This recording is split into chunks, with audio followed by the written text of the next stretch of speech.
right. Well, we last week just updated the 2025 rankings. I don't think a ton really changed, but I mean, I'll just kind of just pass it over to you guys, honestly, or Drew. Like, what stands out to you in this class and some of the changes that may have happened. Yeah, I think our ranking updates are they're long overdue just in the first place, coming off the winter, everything we see in the winter, and it's a long off season, and there's some reshuffling that needs to be made. And we started with the 2025 class. We'll have 26s, 27s, 28s coming out here in the near future. And all those classes will be expanding, adding some players. As did the 25 class. We saw a couple things since the fall and into this winter and off season that warranted guys being in the mix, and honestly, like a couple guys that stood out so far this spring. A couple standouts, like I know Edwardsville had Augie Johns who needed to be in there, and Max Waltenberger, and Triad didn't have guys that like entered, I guess, other than maybe Sawyer Brunson, but they had some guys that went up the rankings and climbed the list after, just seeing them down at the Kickoff Classic and realizing like, hey, this guy's better than where we have him listed. It's pretty simple. And that was kind of the case for a couple guys. But no, I think really with the 25s, Gavin, and just the fact that there wasn't a ton of like in-game looks at these guys. Yes, we had the pro case that factored into the top, and yes, we had the Super 60 and the unsigned senior. Um, but really, like, I just wanted to talk about just a couple noteworthy guys that maybe moved up and down the list a little bit, and really the top. Because this is, the 2025s, they're seniors. This is one of the last ranking updates we'll have on them. And this is the draft class, right? Like, these are the guys that all the MLB scouts are looking at. And after last year, with 10 guys getting plucked out of Illinois, 10 Illinois high school prospects got drafted last year, which was the most of any state in the country, which I just think is a huge statement here in a Midwest cold weather state. To be leading the country in drafts is really, really cool. And I think this year could be much of the same. Like, I know just talking to pro scouts, like there are a lot of names to cross check. This is one of the deeper classes that I can remember. You go down the list and you look at guys like we have our ranking sheet pulled up here, but I mean, we've got guys down the list that are low mid 90s guys, that are like in the top 75. We've got Dominic Panazzo at 71, and we've seen him up to 93 with a good slider. We've got Braxton Decker at 58. He's going to EIU. I love him. He's a great arm action, gets some ASR on the fastball. He's upper 80s with a slider. I could go on and on. Just Shea Glotzbach is a really upside arm for Lamont. He's down at number 89. So just a really good class. And like anybody that's ranked should feel good. Like we think you're a good player. Whether you're excited to be at 94th or really upset about it, like, I mean, you very easily, could be 50th, top 50, especially in another like in a different year where there weren't so many good prospects. So it's a really good class going up and down the list. But at the top, I think that kind of is where it starts for me. Like, I don't know if I mentioned it to you guys in a chat or what, but I was kind of blown away when Illinois had 2 first round picks with Noah Schultz and Owen Murphy a couple years ago. Like, to me, that was like, wow, like that says a lot. And then that same year, like Noah Schultz, and what's his face got drafted out of Oswego East. Why am Ashton I? Izzy. Yeah, Ashton Izzy. So like, Noah Schultz and Ashton Izzy the same year get drafted out of the same high school, and that was the same year we had 2 first round picks. Like that was pretty cool for me. But this year, looking at the top, there is a chance for 3 first rounders, and you could call BS on that, but like Cameron Appenzeller, at least where we have him ranked, he's the top left-handed arm in the country, for us, and a top 5 player in the class. Jaden Fauski, like, I haven't seen every hitter in the country, but to me, he's got to be one of the top bats in the country. He's one of the best bats I've seen come out of Illinois in a long time. And all the chatter there is, it should be a pretty high pick. There's a lot of people in there on Jaden. And then with what Jack Bauer, he was kind of a little bit of an unknown coming into this spring. I mentioned in our previous call, like I wasn't sure what to expect out of him this spring. He didn't throw a lot in 2024, the entire calendar year, and he comes out now. He's bumping 100. He's bumping 100 plus, up to 101.8 at Lake Point. Like, he's going to be in the conversation now to be getting paid. Like, that warrants, there's a very high likelihood that somebody's going to want to pay him, to break that UVA commitment.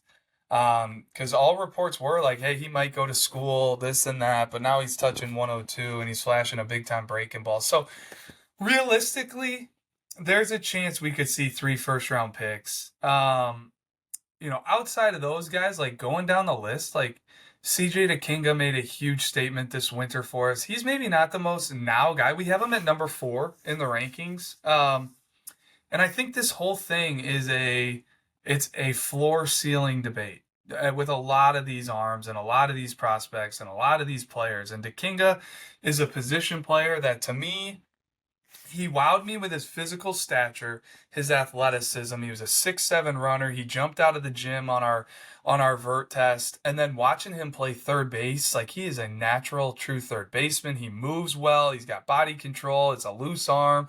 It's a strong arm. And then the same thing with the swing. It's loose. It's athletic. The bat to ball exit velocities are right where you would want him if you're a pro scout. And I just think as he continues to come into his own, like in game, he's got one of the highest ceilings in the class. Like, if I want to bet on somebody 3-4 years down the road, like, keep an eye on CJ DeKinga. So we'll see if he gets plucked this year, if he goes to Michigan State. I know Michigan State, I'm sure, is hoping he makes it to campus. But he's a super interesting one for me that made statements this winter. Connor Essenberg, like, all he's done is just continue to perform. And, like, honestly, he's continued to make the decision harder on if he's an arm or a bat.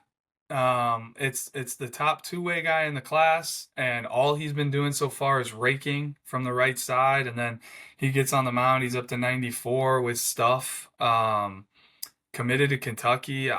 It remains to be seen, what happens with him, but he's definitely a high-level prospect.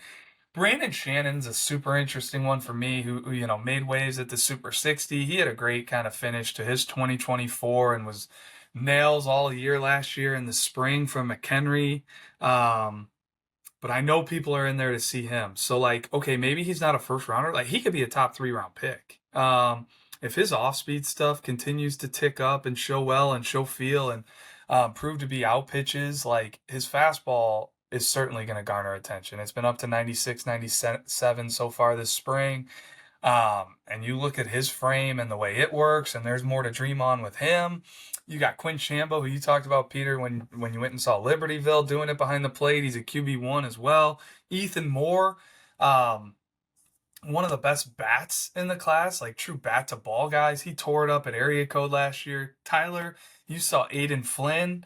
We have him at number 9. Like, he's kind of like CJ DeKinga for me now. I don't know if it's going to be a wow enough velo and stuff to be picked and drafted and paid right now to get him off his Illinois commitment. But, like, 3-4 years down the road, he's 92, 95, starting for Illinois with a good breaking ball, developing the changeup and, a lot of strikes, which we've come to see. Like, that's going to be a hard one not to be a high draft, or at least a high draft follow in 2-3 years.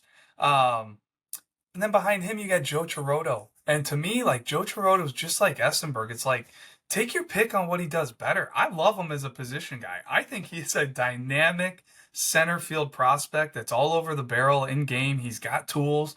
And then you throw him on the mound, and he's a freaking bulldog with low 90s velo, 4 pitches. And it like killed me to not have Enzo Infelice in the top 10.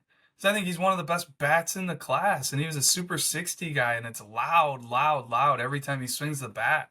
But it just speaks to how good the class is. Like, we got him slotted at number 11, and then you look outside of him, 12 through 15 to me was like the hardest area of this ranking, and it's the 4 Southern Illinois arms. It's Brandon Menser, it is Andrew Winslow, it's Austin Muzo, and it's Connor Blue. And to me, I put it in the story, it's like, take your pick. Like, they're all different. They all have stuff that's super intriguing. They're all different on their floor and ceiling debates. To me, Brandon Menser has the highest floor with the highest ceiling. If you want to, like, factor them both in. Like, I think His ceiling is going to be higher than Muzo, and his floor is very similar to Muzo. Um, like Brandon Menser, basketball player, long levers. He's a bouncy individual. He throws strikes. It's a super interesting arm with all kinds of life in it. Fastball hovers around 90, but it's the breaking ball that's like a big time banger of a pitch. He showed it off a lot at the state games in August. We were front row and center there, him matching up against Caden Wozniewski in one of the best matchups we've had at the state games. Um, but like really flashing the breaking ball. So I love what Menser's gonna be. I think it's good. The velo's only going to climb. He's athletic. He's a strike thrower, and the breaking ball is one of the best breaking balls in the state. Then you got Andrew Winslow at 13, and it's like for me, Winslow needs to prove it more now to be a now guy. Like it's all ceiling. He's a big time basketball player. He's 6'5", 6'6". He's a unique low slot. It's low 90s. You watch him in a bullpen, and it is ultra intriguing. He flashes a horizontal slider with all kinds of sweep. It's like if he can figure it out in game, um, shoot, his ceiling to me is one of the highest in the classes. And then Muzo, it's like it's hard to say his ceiling's not higher than those guys because like his velo does continue to climb. We've seen it up to 94. We've talked about him being a performer. We've got him at number 14. And then he and Connor Blue to me are like super similar and interesting. I love the way Connor Blue moves down the mound. It's a low 90s fastball. He can spin the breaking ball. We'll see where his ceiling is, but like really, I think you could go any direction with those guys. And if you want to add another right-handed arm in that mix, that I think you could say the same thing about Tyler. You've been up close and personal seeing Luke Menzik. Luke Menzik at Lincoln Way Central, like he's got the it factor to him. He wants the ball. Like he loves the spotlight. He's a gamer. And it's low 90s with a breaking ball. Like it's very similar to what all these guys, ahead of him are like. And could you easily say Luke Menzik needs to be number 12, number 11? Yeah. Could you easily say that about Connor Blue? Yeah. Could you easily like? I think you could say it about all of them. I think it's a good debate. It's a good conversation. Um, so I know I'm kind of long-winded there on like the top 16, but Jack Wheeler, Morris, three-sport stud. He's making a little bit of a rise, up 11 spots to number 18, getting in the top 20 there.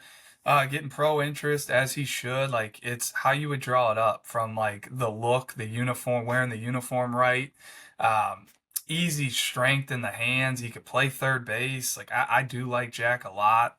I think his best days are yet to come. Ike Young out of Monticello. To me, he's another guy. Like if you told me, hey, he should be number 12 in the class right next to Brandon Menser, like say, yeah, you're probably right. Like he's really good. He's really interesting. He's a former shortstop that's like just taken off on the mound, and it's low 90s with more to come, and he's throwing strikes, spinning the breaking ball, and then shoot, Pete, like 23, Braden Zillis. You want to talk about just so many prospects on this list that pro scouts should know about. It's like 93 with a breaking ball. Oh, and then guess what? He also plays shortstop. He's a left-handed hitter, and I think he just hit 2 home runs the other day. Like all he does is live on the barrel, and is a gamer and knows how to play. Right behind him, Toby Peterson, big lefty that's low 90s going to Kentucky. He's at 24.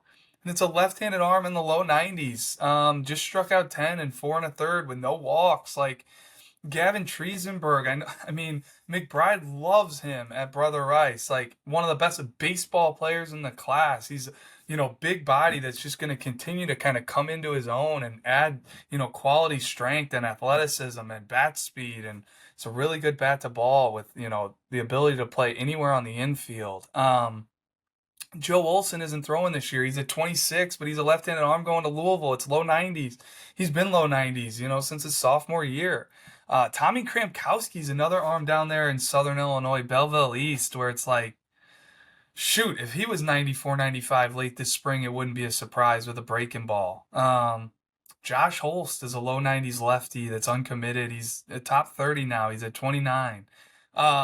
Lincoln Cosero is at 31. He's a low 90s arm going to Xavier. Like, pro scouts need to see him. Ryan Schaffnitz at 35, and we've talked a lot about him being an upper 80s, low 90s guy with all kinds of feel.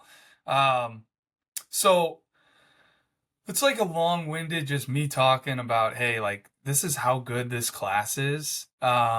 It's darn near impossible to be like rising in this class right now with how many just good players there are. There's guys that in my mind are rising, yet you look down and see where they're ranked and they're actually like worked ranked lower than where they were before, which it's just because we continue to see more and more guys and guys are making jumps and whether it's, the Jack Bowers of the world just making huge velo jumps or guys just really coming into their own on the field. I think just maybe the only other thing I really wanted to talk about here personally, Gavin, were just some other guys that maybe made some big jumps that weren't being talked about. Like Liam Arcich continues to look like one of the top athletes in the class. He's an absolute burner for Lincoln Way Central. He's going to Toledo. But he's got a long levered frame where if like, man, if he continues to add strength and that bat becomes really impact, like look out for him down the road. Um, Hayden Bernrooder like wowed me in my look at Triad this kickoff classic early this spring. Like he wowed me early with the bat. Thought there was all kind of loose, like serious juice in the bat and thump off the barrel, and then he comes in on the mound and he's like, "No, I'm a two-way guy, and I'm pretty good at both." And here's 92 and coming right at hitters, and it's clean and it's getting down the hill with some demeanor to it. Um, Jake Reifenberg like made a big velo jump at our pro case. Looks super, super interesting. I love the way he moves. He jumped over 25 spots. He's now at 42. Davis Colley looks to be one of the more intimidating middle of the order left-handed bats. He's going to Bradley. He's out of Sycamore. He jumped 13 spots to number 44. And then Davis Weeks has long just been like we have to follow him because it's so much ceiling. Long levered, high waisted, young looking face, two-way guy that plays shortstop. Like we've gotten reports that his velo's climbing on the mound. Um, he's also going to Michigan State, like DeKinga, who we mentioned early on. But like, man, Davis Weeks is super interesting to me, and he's all the way at 45. It is a tough class. Brady Shellmoser, I think he's got one of the sweetest swings in the class, left-handed bat. He's up to 52. He's going to Wabash Valley. He jumped 8 spots. So, um, just a couple takeaways there, and we could go through the list and probably talk about every single guy. I know I got Andy Antonacci here on the list that we've seen.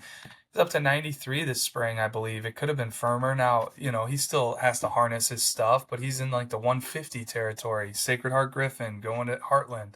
Um, so it's a really deep class. It's always fun to see, where these guys end up down the road, 3, 4 years, who's doing what at the college level and who do we hit on, who do we miss on. And I think it's all for interesting chats. But man, there are a lot of good names on this list. Nathan O'Donnell has long been like one of the top performers in the state.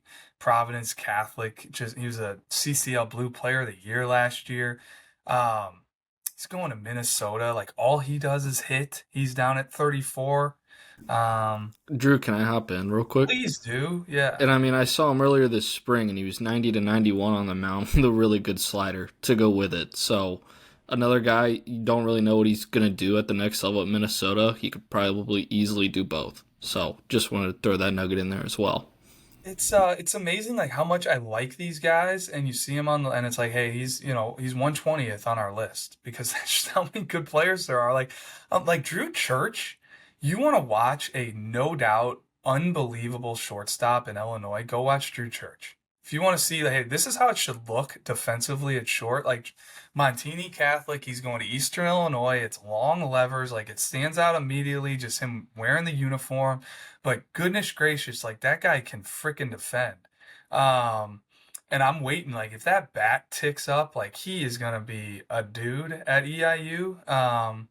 Lucas Acevedo's at 60. He's a two-way guy for Lincoln Way West that is really good on the mound, handles himself as a position guy. Just could go on this list. Caston Gobert helped lead Providence Catholic last year to state. He's at 79. I think he's got a really high ceiling. He's going to Gulf Coast State College. You want to look at like a guy that's just got wow stat line like Timmy Lurk. He's at number 95. He's like 95 from the outfield. He's got all kinds of bat strength. He can really play center field. He's going to Maryville. I really like the future for Timmy.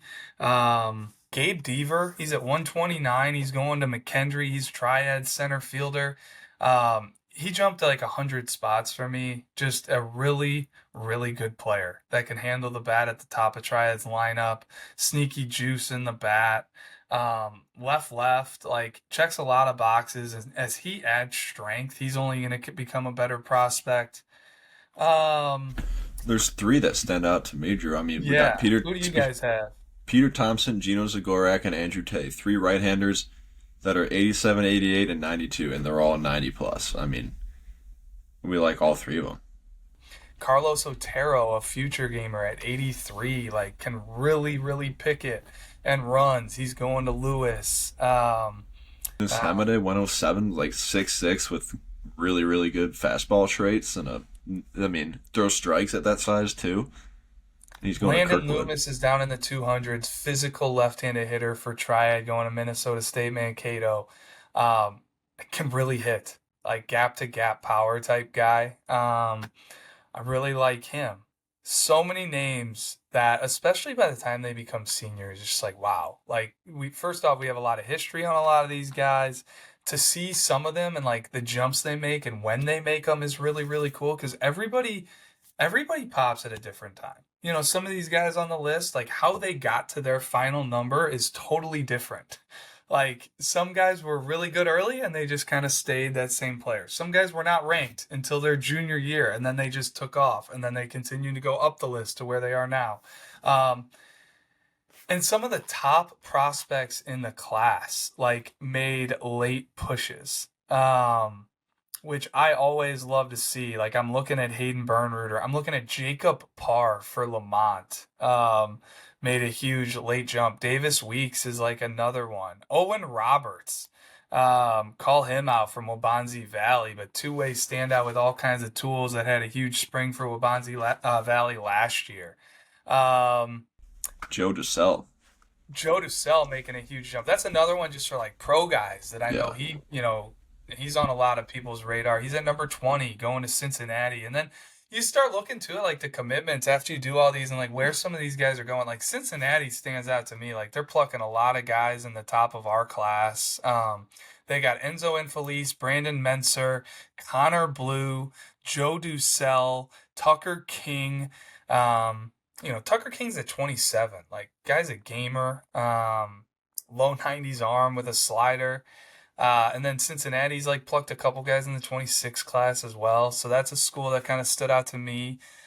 Illinois getting Aiden Flynn, Ike Young. There's another one on this list. Oh, Lucas Krebs, I feel like has been kind of just continuing to go up our board. They got AJ Putty coming in as well. When it comes to the classes and stuff in colleges, we could probably talk on that for days. But really, that's what I had, Gavin, and we'll continue to update the other classes as well. But really, really strong 25 class. I think come draft time, it's going to be very interesting to see what pops out of this high school class. As soon as we can give really what it comes down to is like giving the class its due respect with being able to put in enough time, looking over all of our notes from the winter, watching all of our videos, talking through all the guys we've already seen this spring, to make sure we're not missing guys. And we always do. Like, we're not perfect, but there's a big process that goes into, these rankings and how we roll it out and the names and who makes it and who doesn't. And it's not easy. But we put a ton of time and effort into it. So yeah, but next up will be 26s, Gavin, then 27s and 28s.